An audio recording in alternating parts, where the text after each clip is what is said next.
আমরা প্রতিবেদনও দেখছিলাম শোনা যে তেল নিয়ে এক ধরনের সংকট চলছে এবং এই সংকটটা দীর্ঘ হচ্ছে।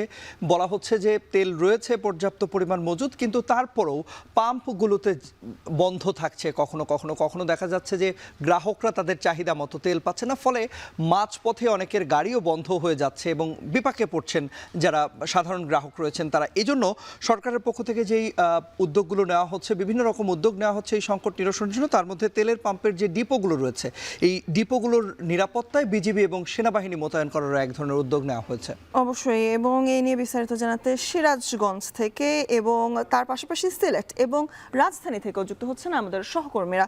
প্রথমে আসলে যুক্ত হতে চাই সিরাজগঞ্জের বাঘাবাড়ির ডিপোতে রয়েছেন সহকর্মী রিফাত রহমান।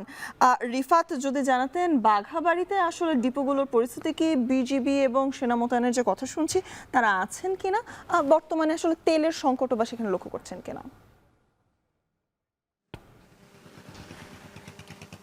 আসলে বাঘাবাড়ি তেলের ডিপো থেকে আজ সকাল 9টা থেকে কিন্তু স্বাভাবিকভাবে তেল সরবরাহ শুরু হয়েছে। আপনি জানেন যে এই বাঘাবাড়ি তেলের ডিপো থেকে উত্তরের 16 জেলা অর্থাৎ রংপুর রাজশাহী বিভাগের 16 জেলা এবং ময়মনসিংহ বিভাগের যে 4টি জেলা রয়েছে সেই 4টি জেলাতে কিন্তু এখান থেকে তেল সরবরাহ করা হয়। এবং আজ যেহেতু সাপ্তাহিক ছুটি, তারপরেও কিন্তু এই বাঘাবাড়ি ডিপো কিন্তু চালু রাখা হয়েছে এবং উত্তরের যে জেলাগুলোতে সেগুলো জেলাতে কিন্তু তেল সরবরাহ স্বাভাবিক রয়েছে। এবং আপনাকে জানিয়ে রাখি যে গতকাল রাত 12টার দিকে কিন্তু হঠাৎ করেই জ্বালানি মন্ত্রী ইকবাল হাসান মাহমুদ টুকু এই বাঘাবাড়ি অয়েল ডিপো পরিদর্শনে আসেন এবং এখানে যাতে জ্বালানির তেল যাতে সঠিকভাবে সরবরাহ হয় সেক্ষেত্রে কিন্তু তিনি বিভিন্ন নির্দেশনা প্রদান করেছেন এবং পাশাপাশি এই তেল যাতে কালোবাজারিদের হাতে না যায় সে নির্দেশনাও কিন্তু দিয়েছেন। আমি জেলা প্রশাসক মোহাম্মদ আমিনুল ইসলামের সাথে কথা বলেছি, তিনি জানিয়েছেন যে তেলের আসলে স্বাভাবিকভাবে যাতে তেল সরবরাহ হয় এবং তেলের নিরাপত্তা নিশ্চিতে কিন্তু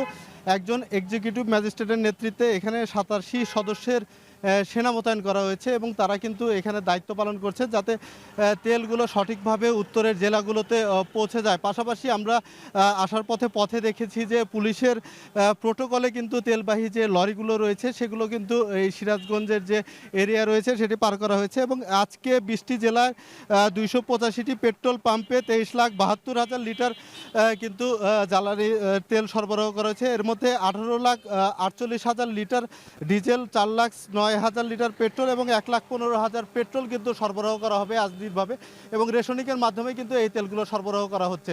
তো বাঘাবাড়ি অয়েল ডিপো থেকে এই ছিল আমার কাছে সবশেষ। শোনা, আমরা বাঘাবাড়ি ডিপোর পরিস্থিতি জানছিলাম। এই পর্যায়ে আমরা একটু সিলেটে যেতে চাই। সহকর্মী সন্দীপন শুভ যুক্ত রয়েছেন আমাদের সঙ্গে। শুভ, জানাবেন যে সিলেটের তেলের যে চাহিদা ডিপো থেকে সেই চাহিদা মতো তেল সরবরাহ হচ্ছে কিনা, গ্রাহকরা যে পাম্পগুলো রয়েছে সেই পাম্পগুলোতে পর্যাপ্ত তেল আজকে পাচ্ছে কিনা। দেখুন, মূলত 3টি বিষয়কে সামনে রেখে কিন্তু এই যে আমাদের বিজিবি মোতায়েন করা হয়েছে, এর মধ্যে প্রধান বিষয় হচ্ছে যে এখানে কোনো ধরনের মজুত করার যে অপচেষ্টা, সেই অপচেষ্টা রোধ করা।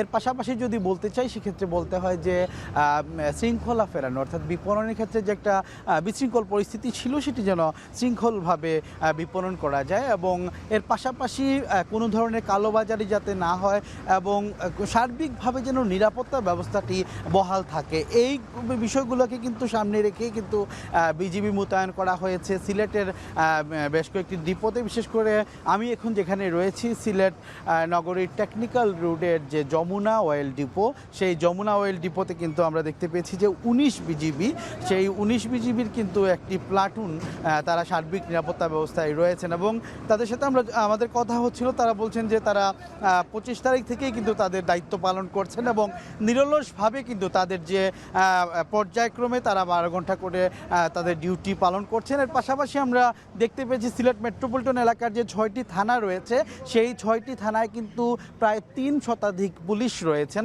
প্রত্যেকটি পাম্পেও যেমনটি তারা কাজ করছেন তেমনি কিন্তু তারা দায়িত্ব পালন করছেন তাদের ডিপোতে। আপনি যেমনটি প্রশ্ন করছিলেন যে কোনো ধরনের এখানে যেভাবে আসলে বিপণন করার কথা সেভাবে বিপণন হচ্ছে কিনা সেটি নিয়ে আপনি জানতে চাচ্ছিলেন। আসলে সিলেটে রমজানের প্রথম দিকে যে একটি বিশৃঙ্খলা শুরু হয়েছিল সেই মধ্যপ্রাচ্যে তেল সংকটের মধ্যপ্রাচ্যের সংঘাতের খবর পেয়ে সেই বিষয় কিন্তু আমরা ঈদের পরে দেখিনি। ঈদের পর কিন্তু বেশ শৃঙ্খলভাবেই সিলেটে শৃঙ্খলাযুক্তভাবেই কিন্তু তেল বিপণন হচ্ছে এবং যার জন্য কিন্তু আইনশৃঙ্খলা বাহিনী তারা কাজ করছেন। ইতোমধ্যে কিন্তু দুটি প্লাটুন এখানে সিলেট মেট্রোপলিটনের যে প্রধান যে ডিপো রয়েছে সেখানে তারা কাজ করছেন। তো তন্ময়, এই ছিল আমার কাছে সিলেটের যমুনা অয়েল ডিপো থেকে তেল সরবরাহের এবং বিজিবি মোতায়েনের সর্বশেষ খবরাখবর। তন্ময়, আমরা দুটি ডিপোর আসলে খবর শুনছিলাম, তবে এ পর্যায়ে রাজধানীর খবরে যেতে চাই এবং সেই জন্য আমাদের সাথে যুক্ত হচ্ছেন সহকর্মী রাজু আহমেদ। রাজু, আমরা আপনার প্রতিবেদনেও দেখছিলাম এবং আপনার পেছনেও কিন্তু আমরা লক্ষ্য করতে পারছি দীর্ঘ সারি মোটরসাইকেল এবং প্রাইভেট কারের। বিভিন্ন পেট্রোল পাম্প আপনি বলেছেন প্রতিবেদনে যে বন্ধ রয়েছে। গ্রাহকরা আসলে ভোগান্তিটি নিয়ে কি বলছেন এবং ছুটির দিন তারপরও আমরা এই দীর্ঘ সারি দেখছি, সময় ক্ষেপণ নিয়েও আসলে তারা কি বলছেন এবং কতগুলো পাম্প আপনি বন্ধ লক্ষ্য করতে পেরেছেন?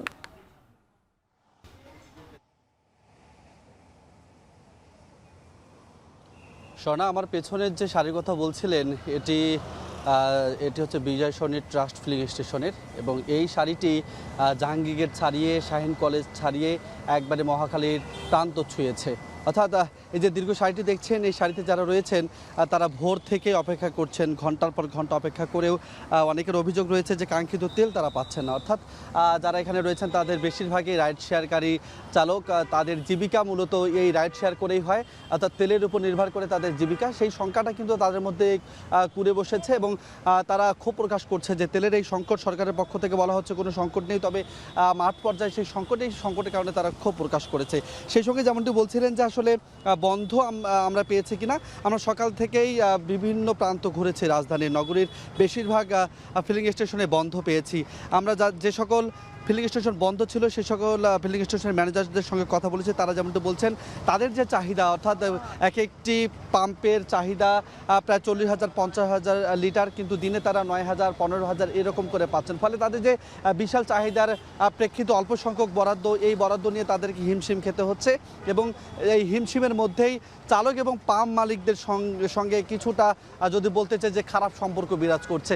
আর সেই সঙ্গে যদি জানিয়ে রাখতে চাই যে আজকে থেকে যেহেতু একটি ঘোষণা ছিল যে প্রত্যেকটি পাম্পে একজন করে ট্রাক অফিসার নিয়োগ করা হবে, তবে রাজধানী জুড়ে আমরা এরকম কোনো এরকম কাউকে আমরা পাইনি। প্রত্যেকটি পাম্পেই মূলত স্বাভাবিক অবস্থা, কোনো ধরনের ট্রাক অফিসার বা মনিটরিংয়ের দায়িত্বে কাউকেই দেখা যায়নি।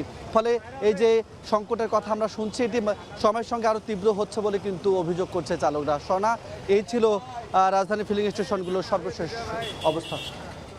সহকর্মী রাজু আহমেদ, রিফাত এবং সন্দীপন শুভ আমাদেরকে জানাচ্ছিলেন জ্বালানি সংকট নিয়ে বর্তমান যে পরিস্থিতি রয়েছে দেশব্যাপী তা নিয়ে বিস্তারিত।